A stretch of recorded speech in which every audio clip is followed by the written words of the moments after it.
hey guys, it's me again doing chapter 8 motion of class 9. So starting on to it, first let's discuss about motion and movement. What is it? It's simple. It's change in position of an object with respect to someone's perspective. Now for example, if you move, that is called motion. Now for someone you might not move. For example, you're standing in a bus and there's someone in front of you.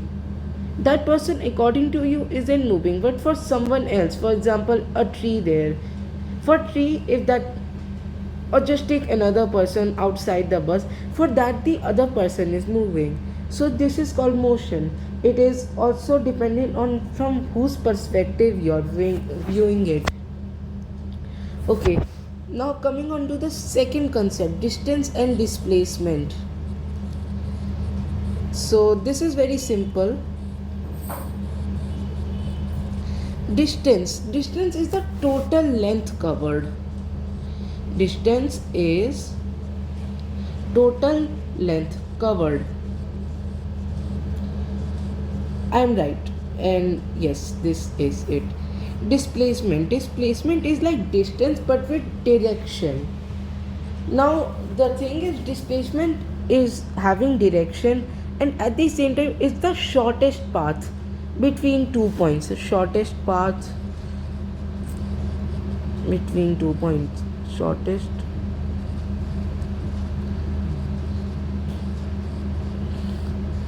Okay, so let me take an example. For example, this is the path from your house to your friend's house. Now this is length. The path which is like a red line made, this is actually the distance from your house, but the displacement will actually be, wait a second, the displacement will actually be this much only. So you see that displacement is the shortest path, and thus this is the shortest path, and thus also the fact that you don't have to travel that much. But of course every time you can't, like for example your friend lives on a mountain, not really, but you get the point. Now you can't just go through the mountain, right? There's a certain path to go on it. That's the point. So displacement doesn't always work. Coming on to now scalar and vector quantities. Scalar and vector. Now scalar and vector, let me take. Scalar is which you add and only as magnitude. Scalar only magnitude. For example, there's a jar. Okay, you're filling it with sugar. Now first time you put 5 kg sugar. Don't ask me how I got this much. And then 2 kg sugar. At the end, when you combine them in a same jar, you get 7 kg. Am I right? Yes. But it doesn't matter from where. Like for example, if this was your jar, if I pour it like this or if I pour it like this, it doesn't make a difference. You will still get 7 kg. You got the point, right? So this is the thing with scalar. Now vector is, for example, vector is like for example force. Now if you have a very idiotic friend, which I don't wish you have, you are applying force from this direction but it isn't strong enough to push it. So you ask your friend and that idiot just pushes it from this direction. Will the bots actually move in the direction you want? Given that your friend's force is higher than you, it will rather make your life harder in pushing that bots. So that's the thing, direction does matter. Meanwhile, if your friend actually was a little more brainful, he would help you in the same direction, then these bots will easily move. I think my point is clear. So vectors. Now one more scale example is temperature. Now for example, for A, if the temperature is 35 degrees Celsius, yes, it's very hot. Then for his parents, 35 degrees Celsius as well, for his grandparents as well, for his sister. But when we give the temperature, do we say like 35 into 6, which is equal to 210 degrees Celsius. No, right, if the temperature actually got 210 to 10 degrees Celsius, you won't even know from where the smoke will be coming from. So that is the thing of scalar.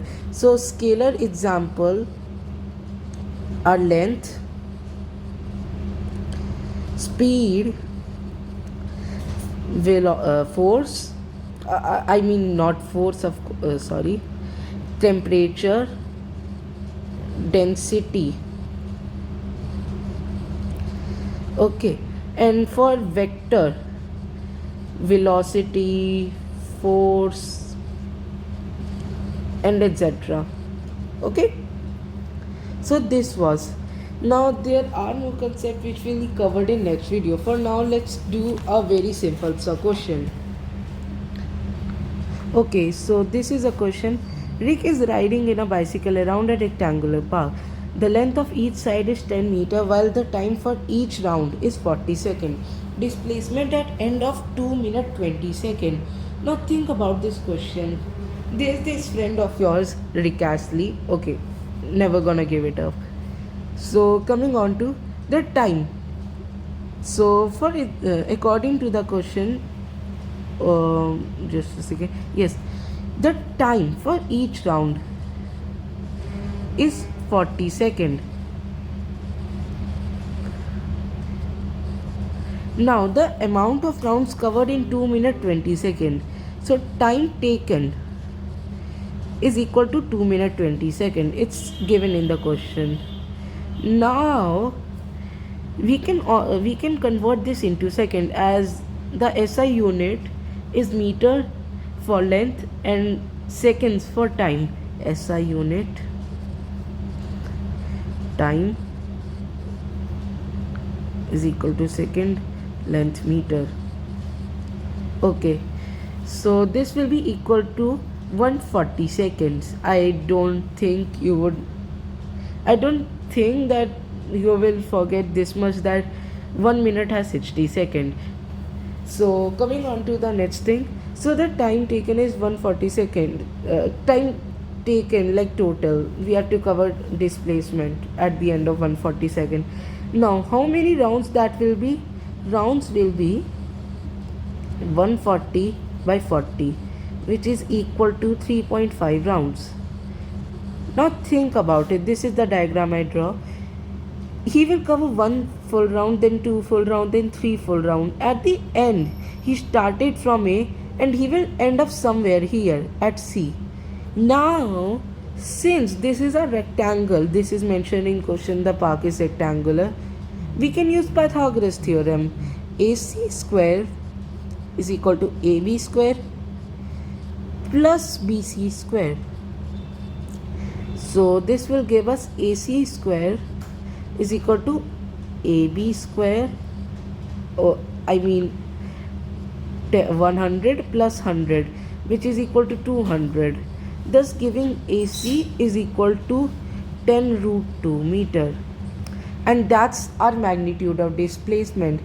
I guess I have done question 2, and that's it for today. Hope you guys enjoyed it. I will just scroll it just for understanding once.